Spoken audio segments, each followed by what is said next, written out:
अगर मैं आपसे पूछूं कि आप कैसा फील कर रहे हो तो आपका आंसर क्या होगा? I am feeling good, I am feeling okay, I am feeling bad. But क्या ये गुड, बैड या ओके, फाइन आपके इमोशंस को डिफाइन कर रहे हैं?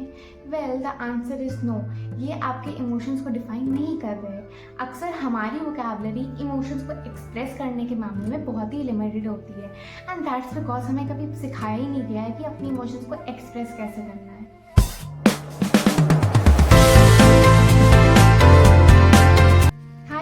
Welcome to my channel Psychology with Aditi.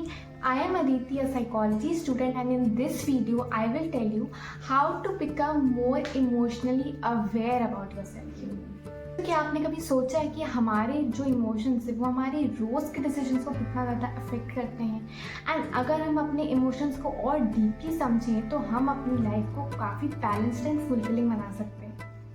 आज की इस वीडियो में मैं आपको एक पावरफुल टूल बताऊंगी अपने इमोशंस को ट्रैक करने के लिए।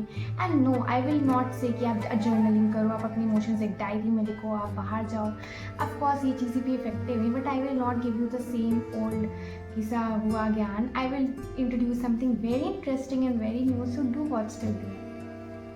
सबसे पहले बात करते हैं कि सेल्फ अवेयरनेस क्या है, यानी क्यों ज़रूरी है। सेल्फ अवेयरनेस का मतलब होता है अपने आप को, अपने थॉट्स को एंड अपने इमोशंस को आइडेंटिफाई करना एंड उनकी डेप्थ में जाके उन्हें समझना। अब हो सकता है आप में से कोई बोले कि बट अपने इमोशंस को सप्रेस कर देते हैं ना, क्या ज़रूरी है बैठ के इमोशनली फील करना? अच्छा है कि कोई काम कर लो, खुद को डिस्ट्रैक्ट कर लो।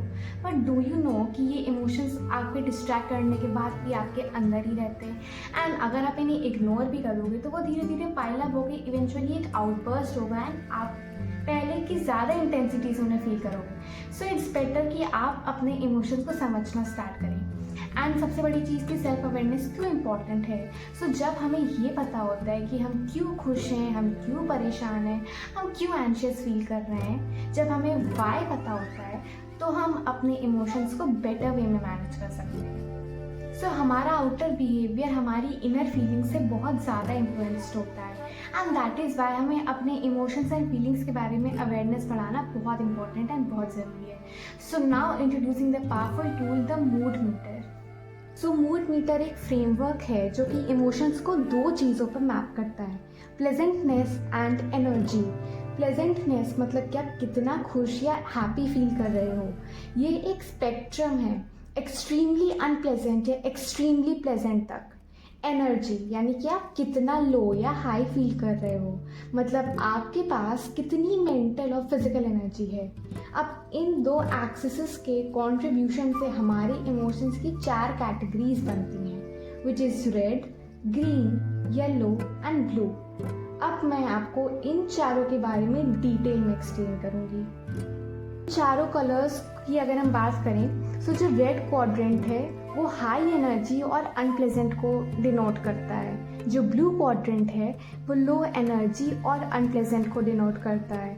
जो ग्रीन क्वाड्रेंट है वो लो एनर्जी और प्लेजेंटनेस को डिनोट करता है, एंड जो येलो क्वाड्रेंट है वो हाई एनर्जी एंड प्लेजेंटनेस को डिनोट करता है। नाउ कमिंग बैक, जो रेड क्वाड्रेंट है यानी कि जो रेड बॉक्स है उसमें आपकी एनर्जी बहुत ही ज़्यादा हाई होगी, लेकिन आप यहाँ पे अनप्लेजेंट या फिर नेगेटिव फील करोगे। जैसे कि जब आपको गुस्सा आता है, एंजाइटी होती है, या फिर जब आपको फ्रस्ट्रेशन होती है। मैं आपको एक एग्जांपल देके समझाऊं तो इसका बेस्ट एग्जांपल है जब आप ट्रैफिक में फंस जाते हो एंड आप वहाँ पे गुस्सा आ रहा होता है आपको, लोग पीछे से हॉर्न बजा रहे हैं, आपको कहीं लेट हो रहा है, बट आप वहाँ पे आपकी एनर्जी बहुत ज़्यादा हाई है, आप बहुत ज़्यादा एनर्जेटिक और गुस्से में फील कर रहे होते हो, लेकिन आपके जो फीलिंग्स एंड इमोशंस होते हैं वो नेगेटिव स्पेक्ट्रम पे होते हैं। Now coming to the blue quadrant या फिर ब्लू बॉक्स, इसमें जो आपकी फीलिंग्स होगी वो आपकी जो एनर्जी होगी वो बहुत लो होगी, एंड आपके इमोशंस एंड फीलिंग्स भी आपके लो होंगे, आपको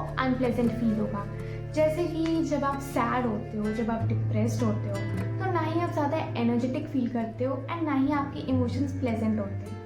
talking about the green quadrant और ग्रीन बॉक्स, अब यहाँ पे आपकी एनर्जी लो होगी बट आपको यहाँ पे प्लेजेंट फील होगा, जैसे कि काम, हैप्पी या रिलैक्स्ड। इसका बेस्ट एग्जांपल है कि जब आप वीकेंड पे चिल कर रहे होते हो, आपके हाथ में कॉफ़ी होती है, आप म्यूज़िक सुन रहे होते हो, कभी कभी मौसम भी बहुत अच्छा होता है एंड आप सिंपली रिलैक्स कर रहे होते हो। यहाँ पे आपको सिर्फ पीस फील होता है, आपकी एनर्जी तो लो है बट आपके इमोशंस प्लेजेंट होते हैं। Now talking about the yellow quadrant, तो यहाँ पे आपकी एनर्जी भी हाई होगी एंड आपके इमोशंस भी प्लेजेंट होंगे, जैसे कि जब आप बहुत ज़्यादा हैप्पी, एक्साइटेड या फिर ऑप्टिमिस्टिक फील करते हो। सो इमेजिन कि आपके बेस्ट फ्रेंड की शादी फिक्स हो गई है या फिर आपको जॉब प्रमोशन मिलने वाला है। What will be your first reaction? You will be high on the energy level, आपकी एनर्जी आसमान छू रही होगी ना, आपकी खुशी, आपकी उसका तो कोई ठिकाना ही नहीं होगा। यहाँ पे आपकी एनर्जी भी हाई है एंड आपकी प्लेजेंटनेस भी हाई है। So this is the perfect example of the yellow quadrant. Now coming to the point कि 4 क्वाड्रेंट्स या फिर ये 4 डब्बे जान लेने से आप अपने इमोशंस को कैसे कंट्रोल एंड मैनेज करोगे। So that is the whole point. Mood meter आपको एक विजुअल लैंग्वेज देता है, यहाँ पे आप विजुअलाइज कर पाते हो कि अभी आप कौन से क्वाड्रेंट में स्टैंड करते हो। अगर आपको पता है कि आपकी एनर्जी हाई है बट आप अनप्लेजेंट फील कर रहे हो, सो दैट क्लियरली मीन्स कि आप रेड क्वाड्रेंट में, आपको गुस्सा आ रहा है, आप एंशियस फील कर रहे हो। एंड जैसे ही आप इस चीज़ को आइडेंटिफाई करते हो, आप स्टेप्स ले सकते हो उस चीज़ को एड्रेस करने के लिए। यू सी कि सबसे पहला जो स्टेप है इमोशनल रेगुलेशन में, वो अवेयरनेस होता है। जब आप रेगुलर बेसिस पे अपने इमोशंस को चेक करना शुरू कर दोगे तो आपकी इमोशनल इंटेलिजेंस धीरे धीरे इम्प्रूव होने लगेगी। सो आपको अपने अंदर, अपने रिलेशनशिप्स में, अपने डिसीजंस में एक पॉजिटिव इम्पैक्ट मिलेगा, which is very important because all of us deserves a good life time. Now जब एक बार आप आइडेंटिफाई कर लेते हो कि आप कौन से क्वाड्रेंट में स्टैंड करते हो, तो नेक्स्ट स्टेप जो होगा उस क्वाड्रेंट से डील कैसे करना है। So I will give you practical tips कि आप कैसे एक पर्टिकुलर क्वाड्रेंट से डील करोगे। Now see, when you are standing in the red quadrant, यानी कि जब आपकी एनर्जी बहुत ज़्यादा हाई है बट आप अनप्लेजेंट फील कर रहे हो, आपको गुस्सा आ रहा है, आपको एंजाइटी हो रही है, तो the first thing that you have to do is take a break. Take a break, go out, या तो आप वॉक पे जाइए, या तो आप पानी पीजिए, या फिर आप कुछ करिए। Just take a break and go away from wherever you are, just move out from that place. तो पानी पीना is very important because that will channelize your energy, आपकी जो एनर्जी है उसको वो शांत करने में हेल्प करेगा। If you are standing in the blue quadrant, अगर आप ब्लू क्वाड्रेंट में हो जहाँ पे आपकी एनर्जी भी लो है एंड आपकी प्रेजेंटनेस भी लो है, तो यहाँ पे आपको सबसे पहले जिस चीज़ पे फोकस करना है that is self care. Either you go and read a book, either you go and do skin care, maybe you listen to music, do anything but just stay tuned to yourself. You try to build a connection with yourself. या फिर अगर आपको अकेले रहने का बिल्कुल मन नहीं कर रहा है, just go and talk to a friend. यहाँ पे कोई भी ऐसी एक्टिविटी करो जो आपको थोड़ा अपलिफ्ट फील कराए। Now green quadrant which is low energy but pleasant. अब ये एक अच्छी स्टेट है, अगर आप इस स्टेट में हो, इस क्वाड्रेंट में हो, तो आप इसको रिलैक्सेशन के लिए यूज़ करो। आप मेडिटेशन करो या फिर आप ग्रैटिट्यूड एक्सप्रेस करो, you know, feel that connection with the universe, with nature, with yourself, and take a break, relax and enjoy your life. Now अगर आप येलो क्वाड्रेंट में हो जिसमें कि आपकी एनर्जी भी हाई है ना, आपकी प्लेजेंटनेस भी हाई है, सो इन दिस स्टेट आप बहुत प्रोडक्टिव हो सकते हो, आप अपने गोल्स को अचीव कर सकते हो, आप यहाँ पे ब्रेनस्टॉर्म कर सकते हो, आपको बहुत सारी क्रिएटिविटी फ्लो हो सकती है आपके अंदर से। But you have to remember कि बिकॉज इस स्टेट में आपकी एनर्जी बहुत हाई होगी, so don't take any impulsive decision, do reflect and respond accordingly. Now coming to the point, the importance of labeling your emotions accurately. So आपने कभी notice किया होगा कि अक्सर हम बोलते हैं मुझे अजीब लग रहा है, बट वो अजीब क्या है? आप सैड फील कर रहे हो, आप हैप्पी फील कर रहे हो, आप एक्साइटेड फील कर रहे हो।